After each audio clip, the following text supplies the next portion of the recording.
Welcome to Ahead Dental Academy. Myself, Dr. Nitin Singh. I am operative dentist and endodontist. Today, with you all, I'll be discussing about a very important topic, that is wedge in class 2 restoration. We all have used wedge. For what purpose they are used? They are used specifically in the class 2 when we are doing the cavity preparation for the sake of separation of the tooth, as well as while doing the restoration. For creating the proximal wall, we apply matrix band and a wedge. Where we apply on the gingival embrasure. So now let's discuss in detail about this. Now, if we talk about the various types of wedges, it can be classified into wooden or the plastic. We all are using normally wooden wedges.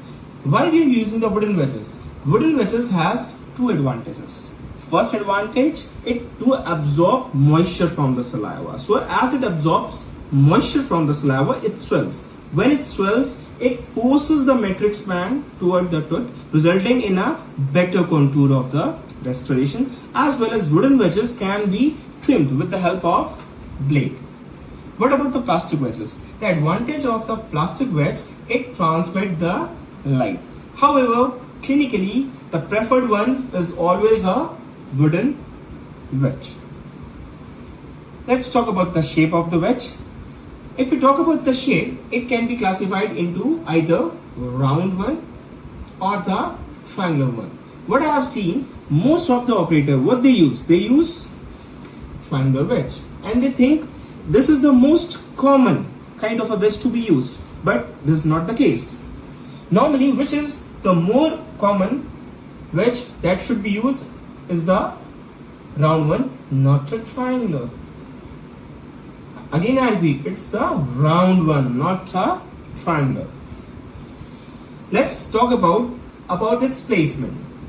This is what two teeth are there, and this is what your gingival embrasure. Where do we apply the wedge? We apply the wedge in the gingival embrasure, exactly like this. Just see carefully. This is the proper position of the wedge. Some of the operator, what they do, instead of applying over here, where they apply? They apply over a bit more occlusally like this. If we apply a wedge like this, it results in the crimping of the matrix band like this, resulting in improper contact.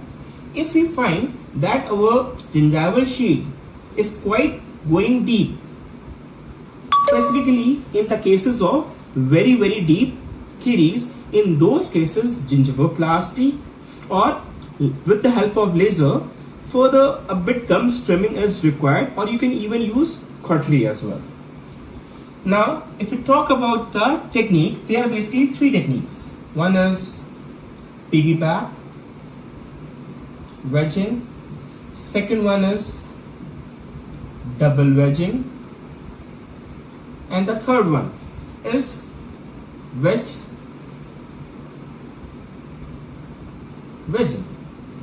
Now, what all three are? First one is the piggyback wedge. If we find that our gingival sheath is quite very deep, quite deep, and the contact is again quite a broader one, so one wedge is normally not sufficient. So in that, what we do? First, in the piggyback, first we place a larger wedge. Over that, we can place a small wedge. As the name says, piggy, small. So we place a small wedge upon a bigger wedge. This is what known as piggyback wedging. Second one is double wedging.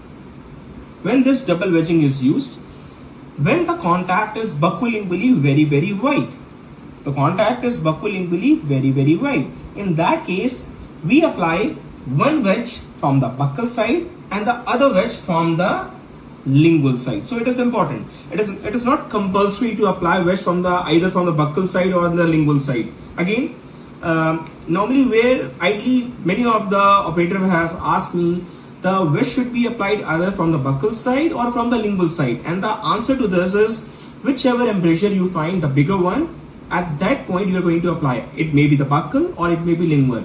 Like in this double wedging, we do apply from the buccal side as well as from the lingual side. Last one is wedge wedging. What is this wedging? In this, one wedge we apply from in the embrasure area like this, and other wedge we do apply from the occlusion like this. Where this wedge wedging is used? In the cases of maxillary first premolar. We all know that maxillary first premolar mesial side has a flutes. So in that case, we use this technique, which is what known as wedge wedging. One in the embrasure area, other one from the occlusal side toward the embrasure area. Now, this is what the regular kind of the wedge. However, the recent advances and the most recent one among the recent advances is using the BioClear wedges. Regarding the BioClear wedges, if you want to know, just do join me in my next class. So for today, this is all, and I'll be talking about the BioClear in my next class. So thank you all.